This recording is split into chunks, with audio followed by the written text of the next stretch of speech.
মন্দির নগরী ক্রমশ আতঙ্কের নগরীতে পরিণত হয়ে যাচ্ছে। বৃদ্ধি পাচ্ছে চুরি ছিনতাইয়ের ঘটনা। শুক্রবার বিকেলে প্রকাশ্যে ছিনতাইকারীরা এক বৃদ্ধ মহিলার গলায় ধারালো ছুরি ধরে গলা থেকে ছিনতাই করে নিয়ে গেল স্বর্ণের চেইন।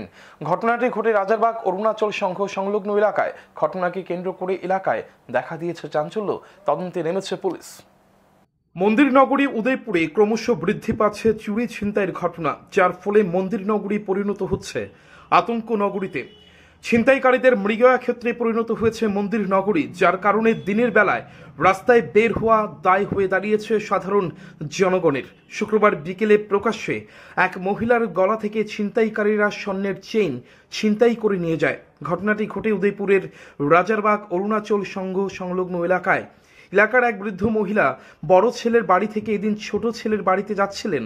ছোট ছেলের বাড়ির সন্নিকটে যাওয়ার পর দুই ছিনতাইকারী বাইকে করে এসে মহিলার গলা থেকে স্বর্ণের চেইন ছিনতাই করে নিয়ে যায়।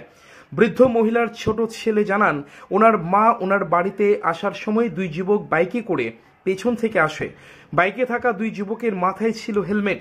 দুই যুবক ওনার মাকে প্রশ্ন করে তিনি কোথায় যাবেন। তখন ওনার মা জানায় তিনি ছোট ছেলের বাড়িতে যাবেন।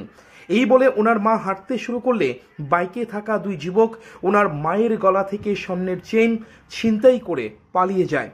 স্বর্ণের চেইন ছিনতাই করে নেওয়ার সময় ওনার মা চিৎকার করার চেষ্টা করলে ছিনতাইকারীরা ওনার মায়ের গলায় ধারালো ছুরি ধরে হুমকি দেয় এবং ছিনতাইকারীরা পালিয়ে যায়। বুড়া মাকে জিজ্ঞেস করলাম, মাসিমণি কোথায় যাবেন?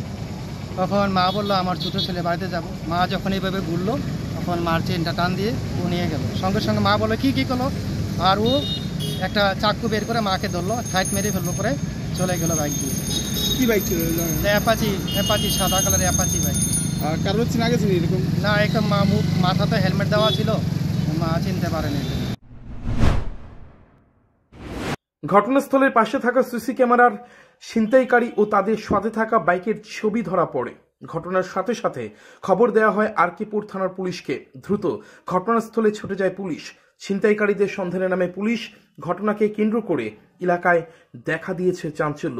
সবচেয়ে বড় বিষয় হলো দেশ বিদেশের বহু মানুষ উদয়পুরের মাতা ত্রিপুরা সুন্দরী মন্দিরে আসেন, কিন্তু এইভাবে ছিনতাইকারীদের আস্ফালন বৃদ্ধি পেলে তার ক্ষতিকারক প্রভাব পড়বে। মানুষ মন্দির নগরীতে যেতে চাইবে না। এই বিষয়টির গুরুত্ব অনুধাবন করে এখন পুলিশ ছিনতাইকারীদের জালে তুলতে কি পদক্ষেপ গ্রহণ করে সেটাই দেখার। Report news today.